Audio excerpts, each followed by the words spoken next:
L'adjudant de la parade va faire l'alignement.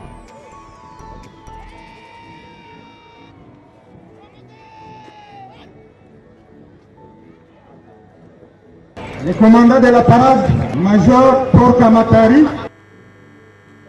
Le commandant de la parade vient de demander l'autorisation de passer les jeunes soldats au défilé. Chers invités, vous pouvez prendre place.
Les militaires doivent être toujours en ordre.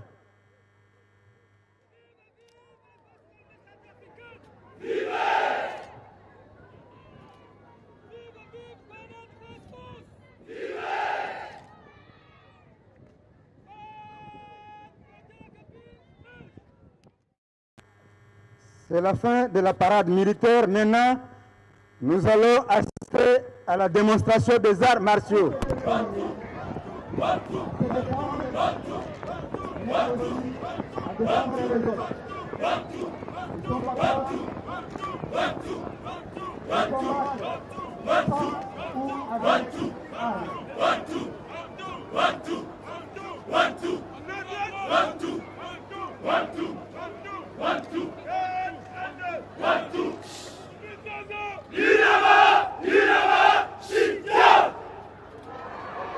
Acclamez, acclamez, acclamez.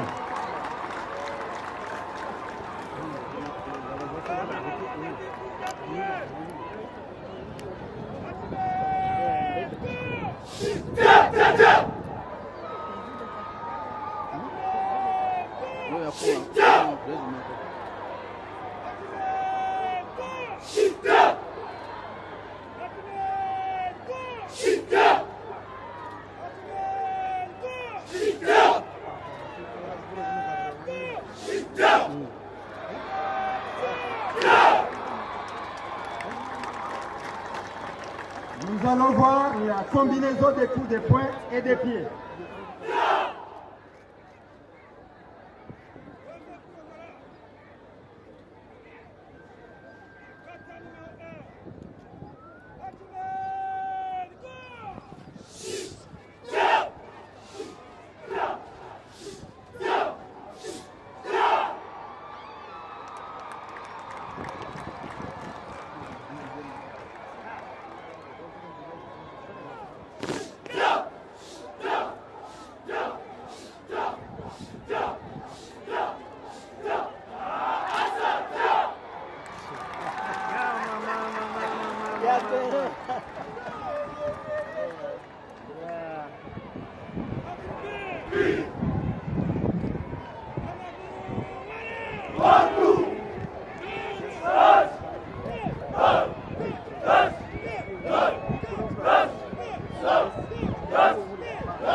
Après, nous allons voir la démonstration des acrobates. Les jeunes soldats formés au camp Kassai ont été formés à vaincre la paix. Ils ont été formés à endurer dans toutes les conditions.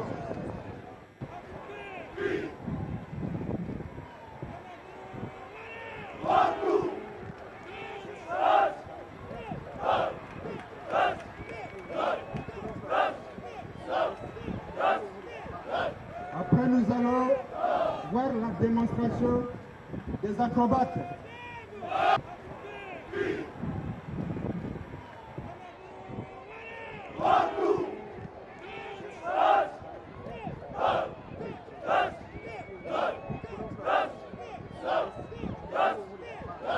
Après, nous allons voir la démonstration des acrobates.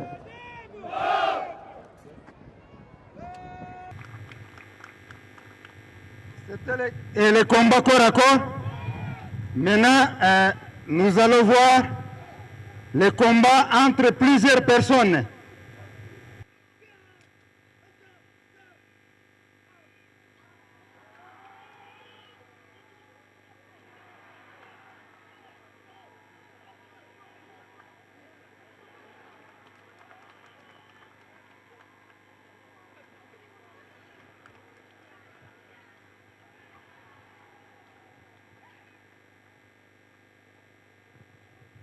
Il va récupérer l'arme et son sac, puis continuer son voyage. Elle est tombée aussi dans l'embuscade, mais elle va se défendre.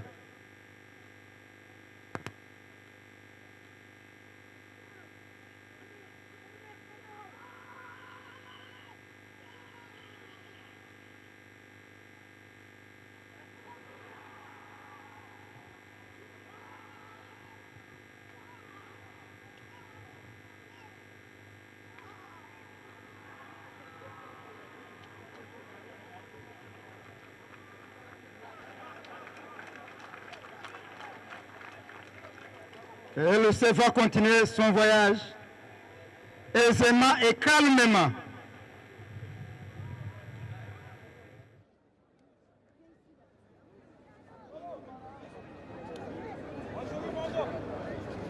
Un jeune soldat qui a un rendez-vous avec sa copine, mais toujours en cours de route. Il y a l'embuscade des brigands.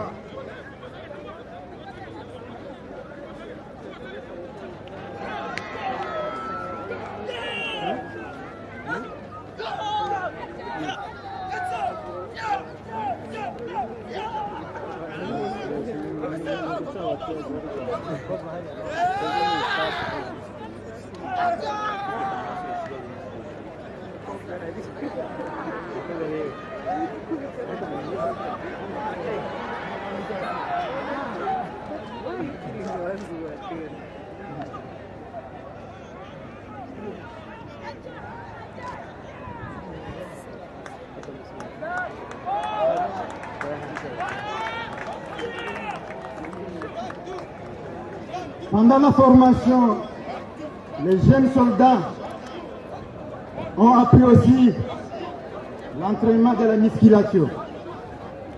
C'est la dernière partie qu'on va démontrer.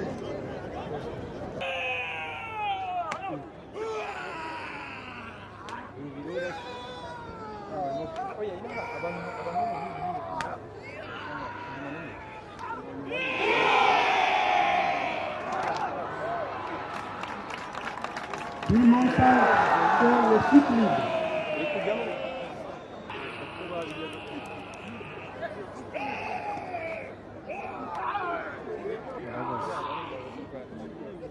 On est en train de charger, hein?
Ndizera ko mwabibonye neza, ingabo zacu zikomeje kugaragaza ubudasa.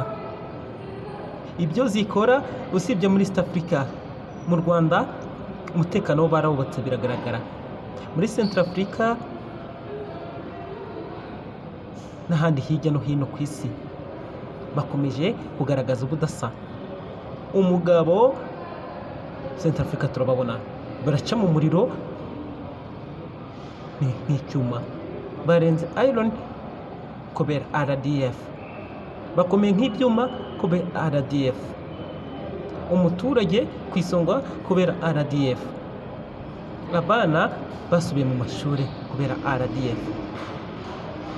Turabibona uko bagenda biragaragara, ntacyo utabonye,